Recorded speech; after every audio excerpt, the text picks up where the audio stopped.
Hello. Yes, hi everyone. So I'd like to start by thanking the conveners for the invitation and the opportunity to present our work here, and you guys for attending early Monday morning, and also my co-authors Margaux and Stephen for the help with this project. So my name is Pedro, and today I'm going to talk about how to use machine learning and remote sensing products for predicting deforestation risk. So I work at Earthshot Labs, so I joined Earthshot after I finished my PhD. And we are a tech startup, and we both mostly work with solutions and tools for conservation and restoration projects. And my work has been mostly focused on REDD+ projects. So REDD+, for those of you that don't know, is reducing emissions from deforestation and forest degradation. So basically, most of the work that I'm doing is developing tools for avoided deforestation projects, so conservation projects.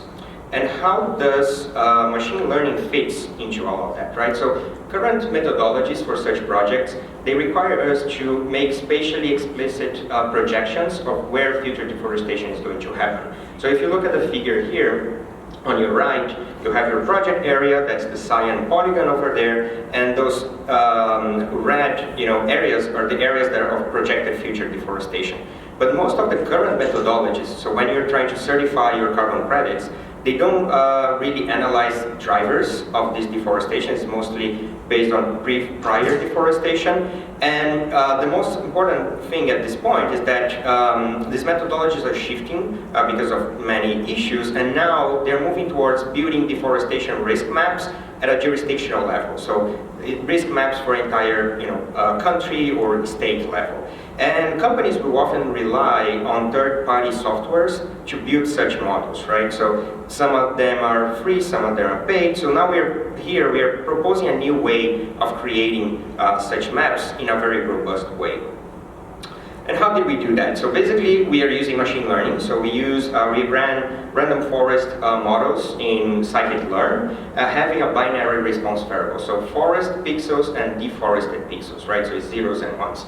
And we derived the deforestation and land cover data from the Map Biomas product. So that's a product for the entire country of Brazil that built annual land use cover maps using Landsat from 85 to 21. And here we just selected our study period for the last 10 years to meet the current carbon registry's requirements. All of the processing was done in Google Earth Engine and in Python, and we applied this method for different landscapes, so deforestation frontiers, mosaics, and at different scales as well.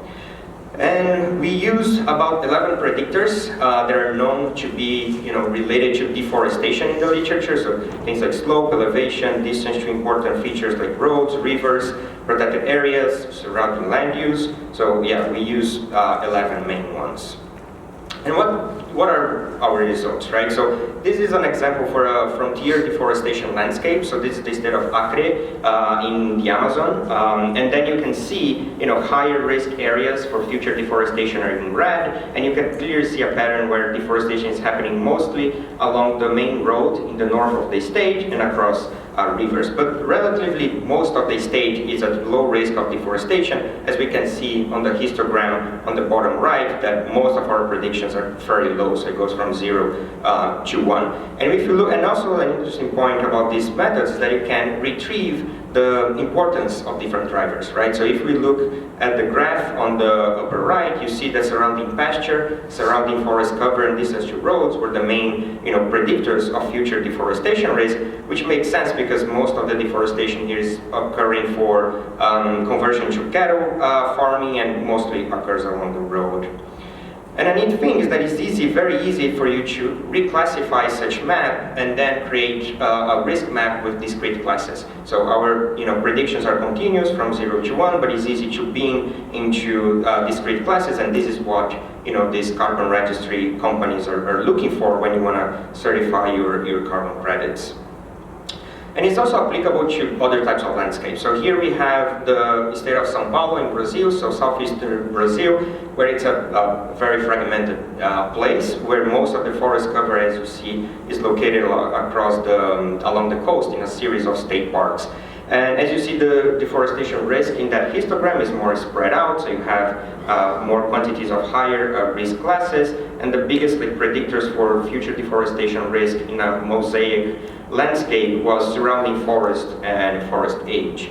And why is that? And also I failed to mention, but models performed very well for the Acre region. So the ROC AUC score for like a deforestation frontier was 0.91. So basically, 1 is your model is performing perfectly at distinguishing between classes.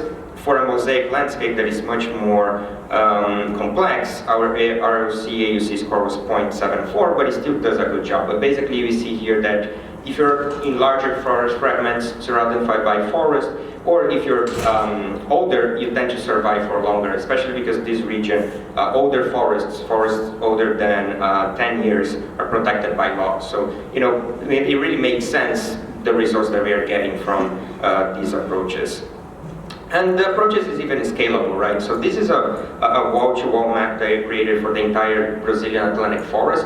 That doesn't mean that all of this is forest, right? This is just for visualization purposes. But as you scale up, you know, we can see that our ROC AUC score starts to get lower, so our model is not performing very well, but you know, that's a trade-off between scale and model performance. So I still have a couple of minutes here to wrap up, but what are kind of the main takeaways here, right? So because the current methodologies rely often on third-party softwares, that some of them are paid. You know, here we use mostly open, you know, source tools like Google Earth Engine and Python, but here we are developing a robust approach to predict deforestation risk, right? And in a way that we can make especially explicit projections of future deforestation. So we are developing now, working on making this a Python package to map deforestation risk. We saw that we can explore the effect of different covariates for predicting future deforestation risk, and this approach is applicable to different landscapes. And when you're a project developer and you're on the ground, you want solutions that are highly applicable to different scenarios. It can be scalable, and especially because now we have to start building these risk maps at higher levels. And using machine learning associated with remote sensing is very suitable for these nature-based carbon projects. So yeah, thank you so much everyone for the attention, and if you have any questions, yeah, please feel free.